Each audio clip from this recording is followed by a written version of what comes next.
दोस्तों, कुछ नफरती लोगों और मीडिया के एक नफरती वर्ग ने अतीक अहमद और अशरफ अहमद की हत्या को लेकर वो नंगाई की कि अब इसका खामियाजा हमें भुगतना पड़ सकता है। और हमारे भोले भाले मासूम हिंदू भाई जो गल्फ कंट्रीज में, अरब कंट्रीज में रहकर काम करते हैं, अपने देश की इकोनॉमी मजबूत करते हैं, अच्छा माल छापते हैं, उन सब की नौकरी और रोजगार पर संकट के बादल मंडरा सकते हैं। क्योंकि बहरीन जो कि एक अरब देश है, कतर और सऊदी अरब के बीच में लगता है, एक जजीरे नुमा देश है, वहां बहरीन की संसद में अतीक अहमद और अशरफ अहमद की हत्या का मुद्दा उठाया गया। जोर शोर से ये कहा गया कि केंद्र की मोदी हुकूमत इस तरीके से कट्टरपंथी तरीके से काम कर रही है कि वहां के मुसलमानों पर जुल्म हो रहे हैं। भारत की सरकार और प्रधानमंत्री के लिए जो भी लफ्ज लिया गया है, जो बिल्कुल भी काबिल बर्दाश्त नहीं है, हम उसकी पुरजोर मजम्मत करते हैं। लेकिन केंद्र की मोदी सरकार पर यह निशाना बहरीन से आया क्यों? क्योंकि हमारे यहाँ कुछ लोग गिद्धों की तरह अतीक अहमद और अशरफ अहमद की हत्या और उसके खून बहाए जाने पर जश्न मना रहे थे। पूछ रहे थे शाइस्ता का नंबर कब आएगा, अतीक अहमद तो गया, मुख्तार अंसारी कब मारा जाएगा। यानी हत्याओं के लिए लोगों को उकसाने वाली बातें हमारे देश की मीडिया के प्रोग्राम से की गई। लोगों ने, भारतीय जनता पार्टी के लोगों ने कथित तौर पर कहा गया कि कानपुर और दूसरी जगहों पर आतिशबाजी की, जिसकी तस्वीरें भी सामने आई थी अतीक की हत्या होने के बाद। लेकिन बहरीन की संसद में क्या कहा गया, सुन लीजिए।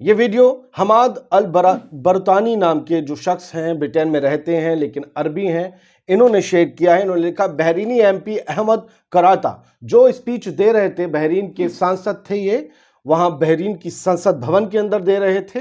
उनका नाम है उस एमपी का अहमद कराता, जो भारत के खिलाफ इतना ज़्यादा सख्त बोल रहे थे, विवादित बोल रहे थे। उन्होंने स्ट्रांग एक्शन लेने की मांग की है मोदी की गवर्नमेंट के खिलाफ, यानी हमारी भारत सरकार के खिलाफ।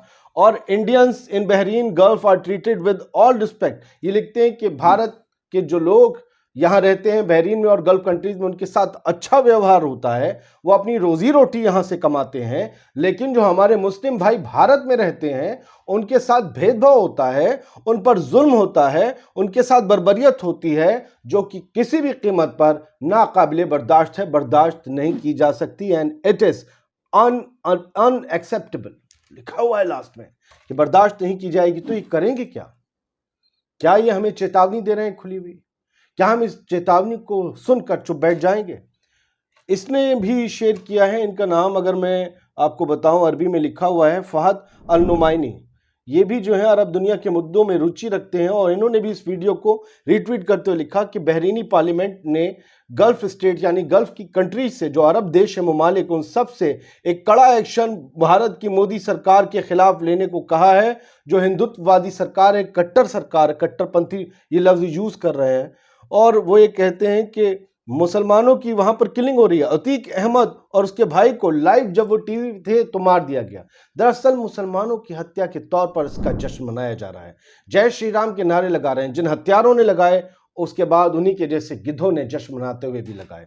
जय श्री राम का नारे का क्या है? लोग पूछ रहे हैं, जो दूसरी जाति, इलीट जाति है नॉन मुस्लिम्स की, उससे जो आने वाले माफिया हैं, उनका तो एनकाउंटर नहीं होता। सरकार के नाम पर उन माफियाओं का कभी नाम ही नहीं आया 7 साल में। दही जम गया लोगों के, मीडिया के भी और नेताओं के भी, कभी उनका नाम ही नहीं लिया। क्या आप जानते नहीं, ब्रजेश सिंह, धनंजय सिंह और न जाने कितने सिंह, वो कह रहे हैं उनके एनकाउंटर की बात नहीं होती, लेकिन अतीक को मार दिया जाता है। यही सब कुछ हो रहा है। लेकिन होता क्या है? मोहम्मद तनवीर लिखते हैं, लेकिन भारत में हमारे मुस्लिम भाइयों को सताया जा रहा है जो बर्दाश्त नहीं किया जा सकता। वही अतीक अहमद की हत्या व उसके बेटे की हत्या पर भी सवाल उठे। बहरीन की संसद में भारत के मौजूदा हालात पर चिंता भी जताई गई। मुसलमानों को नमाज पढ़ने से रोका जा रहा है, मस्जिदों पर हमले हो रहे हैं, ये कहा जा रहा है। क्या ये तस्वीरें बाहर नहीं जा रही थी जो रामनवमी पर हो रहा था? वो कट्टरपंथी उग्रवादी जो खड़े हुए मस्जिदों पर झंडे लहरा रहे थे, तोड़फोड़ कर रहे थे, क्या वो तस्वीरें नहीं जा रही थी? जा रही थी। अब भारत और भारत की सरकार के खिलाफ इस तरीके से बोल लेंगे ये लोग। लेकिन बहरीन कैसा देश है, 14-14.5 लाख की आबादी है, रकबे में दिल्ली से भी छोटा है, वहां पर रहने वाली 20% आबादी बाहर की, उसमें सबसे ज्यादा भारतीय, उसमें सबसे ज्यादा हिंदू हैं। यहां तक कि बहरीन में मंदिर भी उन लोगों ने बना के दिया, इतनी सेकुलर कंट्री है, डेमोक्रेसी है। ये मंदिर की तस्वीरें हैं जब मोदी जी गए थे, राजेश बनवाल ने शेयर की थी। यह बहरीन का मंदिर है, श्रीनाथ जी मंदिर, यहां पर गए थे और श्रीनाथ जी मंदिर में होली खेली जाती है। डॉक्टर राधा मोहन दास अग्रवाल ने लिखा है, काश भारत के हिंदू मुसलमानों को ये बात समझ आ जाती, वहां पर लोग कैसे होली खेल रहे हैं। लग ही नहीं रहा है कि भारत से बाहर का दृश्य है। ऐसी कंट्री है बहरीन। जब वो कहती है कि बहुत हुआ, अब स्ट्रांग एक्शन लेना होगा, तो फिर ये सवाल उठता है कि क्या भारत के जो लोग गल्फ कंट्रीज में रह रहे हैं, अब उनकी रोजी रोटी पर संकट मंडराने लगा है, और ये तो लाखों की तादाद में। क्या होगा? जय हिंद।